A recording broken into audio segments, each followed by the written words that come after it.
You are watching TV Next. തമിഴ്നാട്ടിൽ DMKയും TVKയും തമ്മിലുള്ള പോര് അനുദിനം മുറുകിക്കൊണ്ടിരിക്കുകയാണ്. കേരളത്തിന്റെ അയൽ സംസ്ഥാനമായ തമിഴ്നാട്ടിൽ തെക്കേയറ്റത്തെ അതിർത്തി പങ്കിടുന്ന വിളവൻകോട് TVKയുടെ സ്ഥാനാർത്ഥിയായിരുന്ന ചർച്ചകളും ചൂടുപിടിക്കുകയാണ്. 30 വർഷത്തിലധികം രാഷ്ട്രീയ പാരമ്പര്യവും വിളവൻകോടിലെ TVKയുടെ സ്ഥാപകരുമായ അഡ്വക്കേറ്റ് മൈക്കിൾ കുമാറിനാണ് സാധ്യത കൂടുതൽ. തമിഴ്നാട്ടിലെ വിളവൻകോടിൽ നിന്ന് ഞങ്ങളുടെ പ്രതിനിധി പ്രവീൺ നൽകിയ റിപ്പോർട്ടിലേക്ക്. താങ്കളുടെ രാഷ്ട്രീയ ജീവിതം വളരെ വലുതാണ്. തീർച്ചയായും. അപ്പോൾ വിജയസാധ്യത എത്രത്തോളം കൂടുതലാണ് നമ്മുടെ ഈ കോൺസ്റ്റിറ്റ്യുവൻസി? 100% വിജയസാധ്യതയാണ്.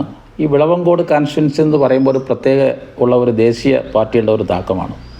തീർച്ചയായിട്ടും നമ്മുടെ നേതാവ് വിജയുടെ വരവിന് ശേഷം ജനങ്ങളിടയ്ക്ക് മാറ്റി ചിന്തിക്കുക, തീർച്ചയായിട്ടും വിളവൻകോടിനൊരു വിഭവനം വരണം എന്നുള്ളതാണ് അവരുടെ ചിന്ത. ജനങ്ങൾ വോട്ട് ചെയ്യാൻ തീരുമാനിച്ചു കഴിഞ്ഞു. ഈ ഇലക്ഷനെ സംബന്ധിച്ച് യൂത്തിൻ്റെ ഇമ്പോർട്ടൻസ് എന്ന് പറയുന്നത് ഒരു 30% വോട്ട് യൂത്തിൻ്റെ വോട്ട് TVKക്ക് ആവും. കാരണം അതിനകത്തൊരു മാറ്റമില്ല. കാരണം പഠിക്കുന്ന പിള്ളേരായാലും ശരി, യുവാക്കളായാലും ശരി, വിജയുടെ ഒരു തരംഗമാണ് കാണുന്നത്. കാരണം അവരൊക്കെ ഇതൊക്കെ മാധ്യമങ്ങളും ഇന്ന് മീഡിയ വഴിയും രാഷ്ട്രീയം, അതിൻ്റെ പോക്ക് വരവ്, DMKയുടെ അട്ടിമറി, അഴിമതികൾ, ഇതെല്ലാം ജനങ്ങൾക്കറിയാം. പറയുന്ന കാര്യങ്ങളൊന്നും, ഇലക്ഷനിൽ പറയുന്ന വാഗ്ദാനങ്ങളൊന്നും ചെയ്യുന്നില്ല. പക്ഷേ ഇതൊക്കെ ചെയ്യും, വിജയ് വന്നാൽ ചെയ്യുമെന്നുള്ള കാര്യങ്ങളെ കൊണ്ട് പഠിക്കുന്ന പിള്ളേരുടെ കാര്യങ്ങൾ, അതിൻ്റെതായ മക്കൾ ഏക്കമായിട്ടിരിക്കുമ്പോൾ ചെയ്യുന്ന കാര്യങ്ങൾ, അപ്പോൾ രാഷ്ട്രീയത്തിൽ വന്നാൽ തീർച്ചയായിട്ടും വിജയ് നല്ലൊരു ഭരണം കാഴ്ചവെക്കും.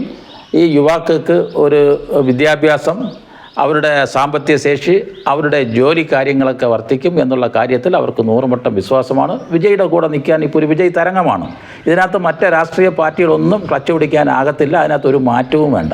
വിജയ് TVK പാർട്ടി രൂപീകരിക്കുന്നതിന് മുമ്പ് തന്നെ വിജയുടെ മക്കളി ഇയക്കം എന്ന സംഘടനയിൽ പ്രവർത്തിച്ചു വരികയായിരുന്നു അദ്ദേഹം. UFAയിൽ നിന്ന് തുടങ്ങി DMK പാർട്ടിയിൽ വരെ സജീവ പ്രവർത്തകനായിരുന്നു അദ്ദേഹം. വീട്ടുമുറ്റത്ത് തന്നെ TVKയുടെ വലിയ പതാക ഉയർത്തി വക്കീൽ നോട്ടീസുകളടക്കം അദ്ദേഹത്തിന് ലഭിച്ചിട്ടുണ്ട്. എന്തായാലും TVK പാർട്ടിയിൽ നിന്ന് പൊരുതി ജയിക്കാൻ തന്നെയാണ് അഡ്വക്കേറ്റ് മൈക്കിൾ കുമാറിന്റെ ലക്ഷ്യം.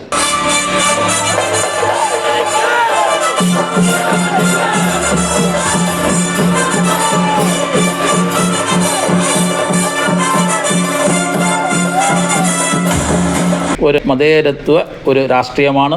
അത് ജനങ്ങൾക്ക് ഇഷ്ടമുണ്ട്, ജനങ്ങൾ വിശ്വസിക്കുകയാണ്. ഒരു നേതാവാണ്, അതിൽ യാതൊരു മാറ്റവും ഇല്ല. അതുകൊണ്ട് ഇവിടെ വിജയം ഉറപ്പാണ്. ഈ ചാനൽ സബ്സ്ക്രൈബ് ചെയ്യാൻ റെഡ് ബട്ടൺ ക്ലിക്ക് ചെയ്യുക.